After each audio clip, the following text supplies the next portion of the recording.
এই জান্নাতুল ফিরদাউস কেমন জান্নাত, এই ব্যাপারে পবিত্র কোরআনে এসেছেন। পবিত্র কোরআন সূরাতুল কাফির 7 নং আয়াতে আল্লাহ তাআলা বলেন, ইন্নাল্লাযীনা আমানু ওয়া আমিলুস সলিহাত কানাত লাহুম জান্নাতুল ফিরদাউসি নুজুলা খালিদিনা ফিহা লা ইয়াবগুনা আনহা হিওয়ালা। নিশ্চয় যারা ঈমান এনেছে এবং আমলে চলে করেছে, সৎকর্ম করেছে, কানাত লাহুম জান্নাতুল ফিরদাউসি নুজুলা, তাদের জন্য তাদের রব, তাদের মনিব জান্নাতুল ফিরদাউসি আপ্যায়ন স্বরূপ রেখেছেন। তাদের জন্য আপ্যায়নের ব্যবস্থা করে রেখেছেন জান্নাতুল ফিরদাউস। জান্নাতুল ফিরদাউস কেমন জান্নাত, আল্লাহ তাআলা নিজেই এর বর্ণনা করেন, খালিদিনা ফিহা লা ইয়াবগুনা আনহা হিওয়ালা।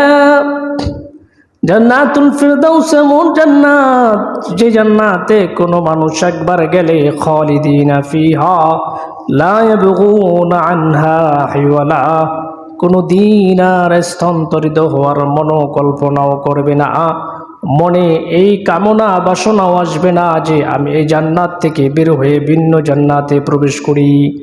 অর্থাৎ সব রকম নাজ নেয়ামত দ্বারা আল্লাহ তাআলা জান্নাতুল ফিরদাউসকে ভরপুর করে রেখেছেন এই দুনিয়ার জমিনের বান্দাদের জন্য, যারা আল্লাহ তাআলার হুকুম আহকামকে মেনে চলবে এবং নবীজি সাল্লাল্লাহু আলাইহি সাল্লামের আদর্শ অনুযায়ী জীবনটাকে পরিচালন করবে, তাদের জন্য পরকালে জান্নাতের ব্যবস্থা করে রেখেছেন।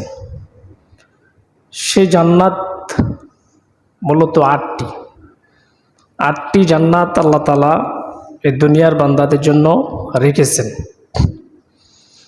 1 নম্বর জান্নাতের নাম হলো জান্নাতুল ফিরদাউস।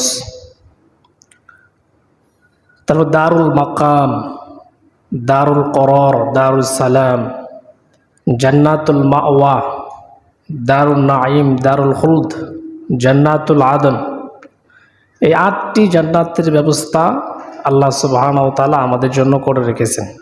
যারা আল্লাহ তাআলার কাজ করবে, দুনিয়ার জমিনে ভালো কাজ করবে, তাদের জন্য এই জান্নাতগুলোতে আপ্যায়নের ব্যবস্থা করে রেখেছেন।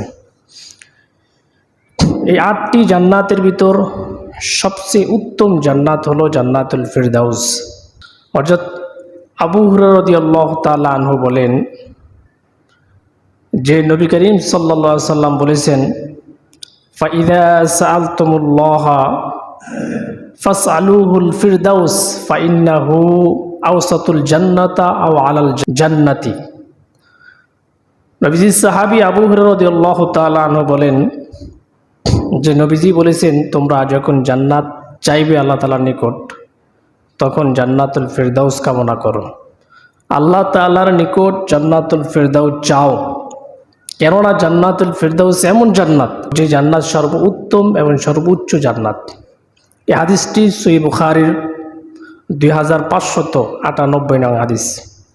তাহলে নবীজি সাল্লাল্লাহু আলাইহি ওয়াসাল্লাম কি বলেছেন, ফাইদা সাআলতুমুল্লাহা ফাসআলুহুল ফিরদাউস ফাইন্নাহু আওসাতুল জান্নাতা আও আলাল জান্নাতি। তোমরা যখন জান্নাত চাইবে জান্নাতুল ফিরদাউস চাও, এই জান্নাত সর্বোচ্চ এবং সর্বোত্তম জান্নাত। কাজেই আমরা যখন আল্লাহ সুবহানাহু ওয়া তাআলার নিকট জান্নাত কামনা করব, জান্নাত চাইব, তখন আমাদের দোয়াতে, আমাদের মোনাজাতে, আমাদের কামনায় থাকা উচিত জান্নাতুল ফিরদাউস। এই জান্নাতুল ফিরদাউস কেমন জান্নাত, এই ব্যাপারে পবিত্র কোরআনে এসেছেন। পবিত্র কোরআন সূরাতুল কাফির 107 নং আয়াতে আল্লাহ তাআলা বলেন, ইন্নাল্লাযীনা আমানু ওয়া আমিলুস সলিহাত কানাত লাহুম জান্নাতুল ফিরদাউসি নুজুলা খালিদিনা ফিহা লা ইয়াবগুনা আনহা হিওয়ালা। নিশ্চয় যারা ঈমান এনেছে এবং আমলে চলে করেছে, সৎকর্ম করেছে, কানাত লাহুম জান্নাতুল ফিরদাউসি নুজুলা, তাদের জন্য তাদের রব, তাদের মনিব জান্নাতুল ফিরদাউসে আপ্যায়ন স্বরূপ রেখেছেন। তাদের জন্য আপ্যায়নের ব্যবস্থা করে রেখেছেন জান্নাতুল ফিরদাউসে। জান্নাতুল ফিরদাউস কেমন জান্নাত, এবং আল্লাহ তাআলা নিজেই এর বর্ণনা করেন, খালিদিনা ফিহা লা ইয়াবগুনা আনহা হিওয়ালা।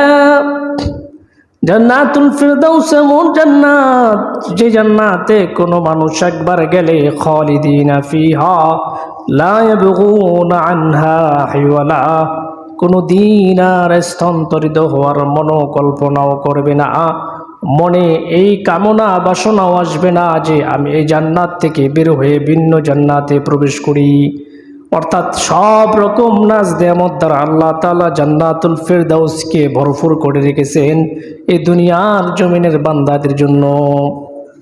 কাজী জান্নাতুল ফিরদাউস এমন জান্নাত, আল্লাহ বলে যারা ঈমান আনবে এবং সৎ কাজ করবে, নেক আমল করবে, আল্লাহ তাদের জন্য জান্নাতুল ফিরদাউসে মেহমানদারির ব্যবস্থা করে রেখেছেন।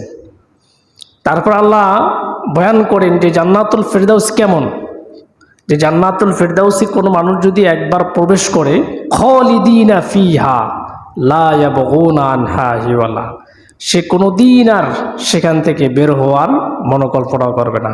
অর্থাৎ সব রকম নাজ নেয়ামত দ্বারা আল্লাহ তাআলা এই জান্নাতকে ভরপুর করে রেখেছেন।